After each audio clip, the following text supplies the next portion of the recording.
is the starter that we're going to use. It is the starter for a 2013 Corvette. This is obviously the NAPA one. And that's what it looks like right out of the box. This is the NAPA starter, part number 246-5164. Starter bolts. They're actually off the floor area at NAPA. You can walk in and find it yourself. You don't even have to ask for it.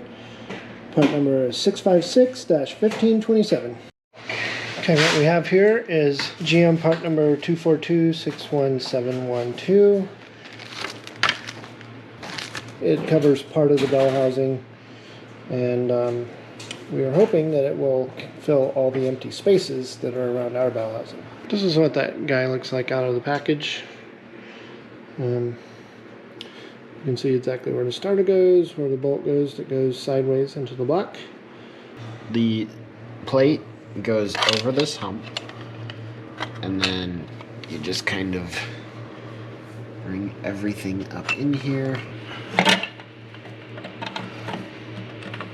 Just like so.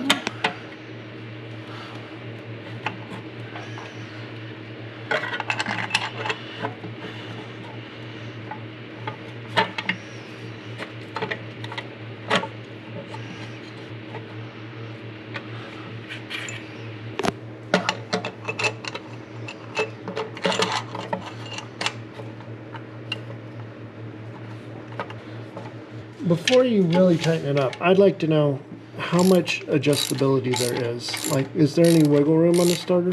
Everything is loose right now, and this is how much wiggle room we have. So, as you can see, pretty much not much.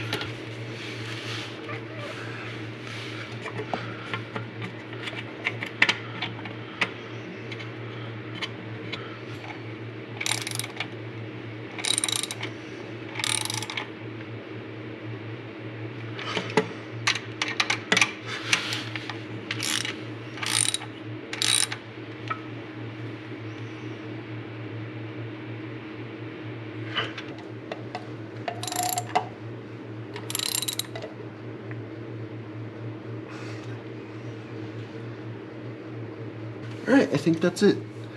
All we have to do is wire it up. Installed, here's what the wiring connections for the starter look like. Wiring will be a major subject in future videos.